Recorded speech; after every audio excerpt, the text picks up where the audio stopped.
নমস্কার বন্ধুরা, সোনালী কথার আজকের পর্বে সবাইকে জানাই স্বাগত। আজকের রেসিপি সম্পূর্ণ নিরামিষ একটি পদ, চানা মশলা। পেঁয়াজ রসুন ছাড়া তৈরি করা এই পদটি যে কোনো নিরামিষের দিনে আপনারা ভাত বা রুটির সাথে এনজয় করতে পারবেন। আশা করছি ভালো লাগবে। তাহলে চলুন দেখে নেওয়া যাক। আমি এখানে সারা রাতের জন্য কাবলি চানাটাকে ভিজিয়ে রেখেছিলাম। খুব তাড়া থাকলে আপনারা গরম জল দিয়ে 1 ঘন্টা ভিজিয়ে নিতে পারেন। এরপর ভেজানোর জলটাকে ফেলে ফ্রেশ জল আর চানা একসাথে কুকারে সিদ্ধ করে নেব। সিদ্ধ করার সময় এর মধ্যে ভালো গন্ধের জন্য দিয়ে দিচ্ছি 1 টুকরো দারচিনি, বড় এলাচ আর লবঙ্গ। দিয়ে দিলাম স্বাদ মতো লবণ, 1 চিমটে খাবার সোডা যাতে কাবলি চানা তাড়াতাড়ি নরম হয়, আর একটু সাদা তেল। এবার ঢাকা বন্ধ করে গ্যাসের ফ্লেম লো করে 15 মিনিটের জন্য এটিকে সিদ্ধ করে নেব। অন্যদিকে টমেটোর একটা পেস্ট আমরা বানিয়ে নিচ্ছি। তার জন্য 2টো মাঝারি সাইজের টমেটো আর একটা বড় দেখে শুকনো লঙ্কা মিশিয়ে এরকম একটা টমেটোর পেস্ট বানিয়ে নিলাম। এখন দেখে নিই কাবলি চানাটা কেমন সিদ্ধ হয়েছে আমাদের। দেখুন কত সুন্দরভাবে এটা সিদ্ধ হয়ে গেছে।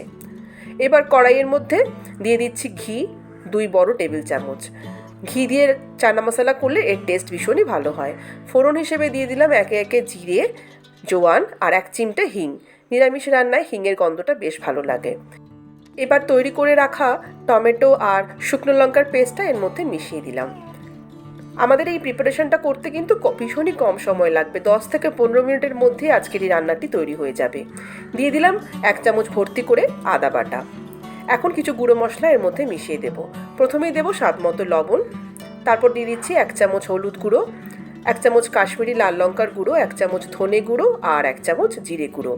ব্যাস, এবার সবগুলোকে একসাথে নিয়ে কষাতে থাকবো আর মাঝে মাঝে একটু করে জল দিতে থাকবো যাতে তলায় মশলাটি লেগে না যায়।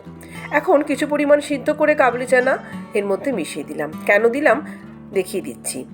এভাবে পটেটো স্ম্যাশার দিয়ে এই কাবলি চানাগুলোকে একটুখানি স্ম্যাশ করে দিচ্ছি, তাহলে কিন্তু চানা মশলাটা বেশ থকথকে গ্রেভিওয়ালা হবে। এরপর বাকি সিদ্ধ করে রাখা কাবলি চানা মিশিয়ে দিলাম। জল আমাকে এক্সট্রা করে আর অ্যাড করতে হয়নি। সিদ্ধ করার সময় যেটুকু জল কুকারে নিয়েছিলাম তাতেই কাজ চলে গেছে। এবার 5 থেকে 7 মিনিট একটু ফুটিয়ে নেব, তাহলেই হয়ে গেল। শেষের দিকে চিড়ে নেওয়া কাঁচা লঙ্কা আর দিয়ে দিলাম একটু আমচুর পাউডার। বেশ টকটক ভালো লাগে খেতে এটা। আর একদম শেষে কিছু কুচিয়ে নেওয়া ধনেপাতা।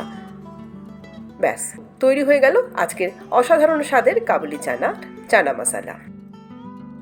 চলুন এটিকে পরিবেশন করে নেওয়া যাক।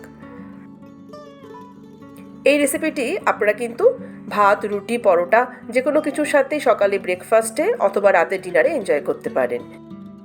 রেসিপিটি ভালো লাগলে একবার আমার মতন এইভাবে চানা মশলা বানিয়ে দেখুন।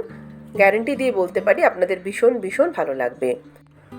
আমার চ্যানেলটিকে সাবস্ক্রাইব করে নিয়মিত আমার পাশে থাকার অনুরোধ জানালাম। সবাই ভালো থাকবেন, সুস্থ থাকবেন। আবার চলে আসবো অন্যদিন।